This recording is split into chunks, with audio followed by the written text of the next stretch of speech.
welcome to Universal Interiors. I am Uni, and I am with Katie and Wendy. We have had a show with Wendy, and Wendy is a dietitian at Emmanuel Nursing Home, and Katie is a reflexologist from Park Rapids, Minnesota, and Katie has a really interesting story, so I thought I wanted to share it with you guys. And so let's just start out with that. Katie, why don't you introduce yourself a little bit and just talk a little bit about your story. Okay. My name is Katie Engst, and 4 years ago I was diagnosed with cancer, breast cancer. And being in the health profession, so to speak, I decided to do the alternative natural way of healing myself. And I forego the traditional treatment. I didn't have a mastectomy or chemotherapy or radiation or anything. Instead, I went on a raw vegan food diet. I did a lot of research, and there was a lot of research done. Even the Cancer Society recommends a vegan diet, but they don't tell you. So I went on a vegan diet, and it's been 4 years, and I'm doing great, and it's very simple. You know, when I first heard about it, I thought, raw food? That's going to be really boring. But you know what? It's not. It's very easy, and the recipes are delicious, and it's a whole new way of life. And the benefits are numerous. I mean, I lost 75 pounds. Wow. That's a good one right there, right? Wow. And I have much more energy than I ever had before. I feel it reverses your age process. It balances your pH level so that it makes your body environment more alkaline, and that keeps you from getting disease. Your eyesight gets better. Some people have even had their hair or their gray hair turned back to their natural color. Your skin gets clear. Your eyesight. Some people don't have to wear glasses anymore. It's just incredible what it does. I was just at the eye doctor a couple days ago, and the lady was talking about someone came in who had glaucoma, and he said, the doctor said, yeah, you have glaucoma, and we'll have to start thinking we'll have to start thinking of what we can do. And she went home, and she didn't know it. She started eating more spinach. She went back to get her eyes tested to see where it had been. And he said, I need to ask you, what have you done with your diet? Exactly. And she said, I don't know, maybe I've had a little more spinach. And he said, spinach is so powerful for your eyesight. And I always feel like we are what we eat. Yes. There's such a huge, and we kind of talked about that last time. I want to know, how did your paths meet? I was working in a dental clinic. She was already there as a dental hygienist, and that's how we met. And we just bonded right away, right? Yeah. Yep. That's how we met. We met about 12 or 14 years Yeah. ago, because like Katie said, I'm a dental hygienist also, and a registered dental dietitian. And so I was working as a hygienist at that time, and Katie was in the business office, and we met, and it was wonderful. And yeah, so 14 years. And how neat is that later on you would even be, you'd be able to Exactly. have We're both connect Yes. again. Yes, definitely. Oh, that's amazing.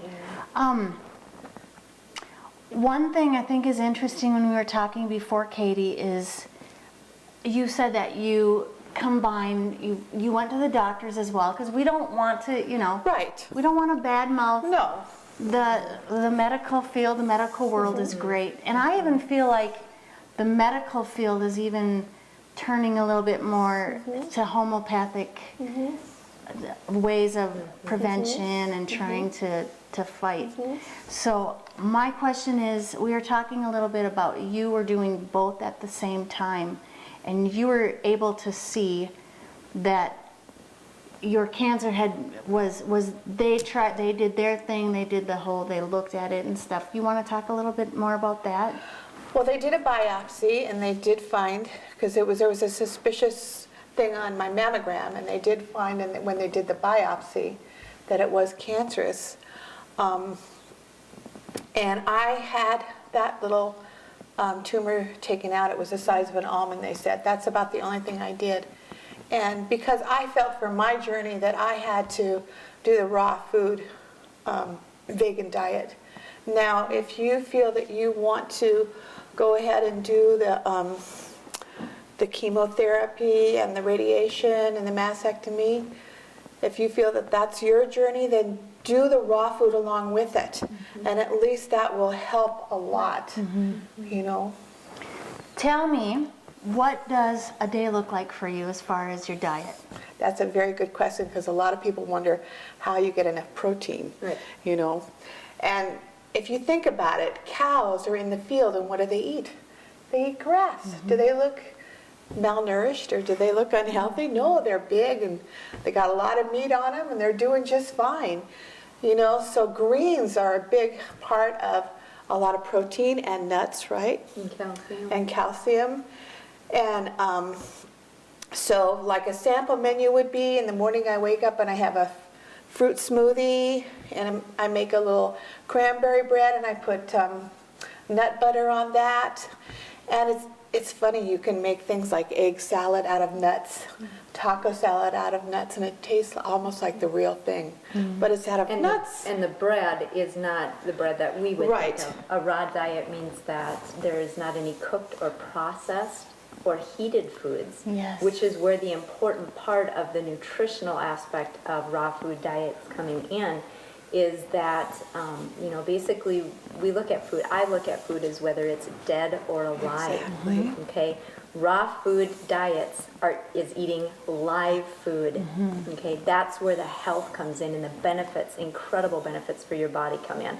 So when she's talking about bread, when you make breads and things like that, it is with a dehydrator, so you never get to that heating point. So there's a big difference there. That's the difference. It's always under 118, and thank you for clarifying that, because that's very important. So I do make my bread and my crackers and my muffins in the dehydrator. Okay. And so then for lunch I'd have a big salad, and then for dinner I'd have like either another salad or maybe some raw soup, or one of the entrees like a taco salad, or you can make enchiladas, you can make pizza. It's incredible. You'd never think that you could make these things and have it taste good. So you would say, if you're gonna do this raw food, a dehydrator is important? Yes. A food processor, Food processor, a juicer, a juicer. and What's your favorite that's juice about that it. you would juice? there's a green juice that I like, and that's kale and cucumber and apple and spinach and celery. And then, of course, fruit juice, you could do anything. I love pineapple and Yeah. blended with stuff. Oh, okay. Here we have in front of us, because who doesn't need chocolate Exactly. every now and then? You still need chocolate. Let's talk about what you did. We already have some done, so you just kind of give us exactly how you would do This that. is a really easy chocolate pudding dessert, and it's so rich that I make a bunch of it and I put it in my refrigerator, and I just go by and take a tablespoon of it when I want, and that satisfies my chocolate craving so well. Anyway, it's very easy.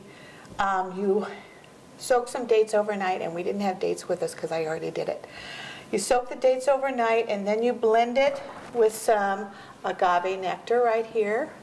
It's 1/4 a cup of agave nectar and 1/4 a cup of dates that are soaked. And then you take some cocoa powder, and there's 1/4 a cup of that in it. And then there's 1/4 a cup of water. And then there's avocado and a half that's smashed, and you great. put that all together in the food processor, and that's it. And you get this beautiful, wonderful tasting dessert. That is amazing, and we did taste it, and it was wonderful. That's awesome. Well, Katie, thank you. I love your story. welcome. Thank you for confirming everything, Wendy. Thank you for joining us, and we'll see you again.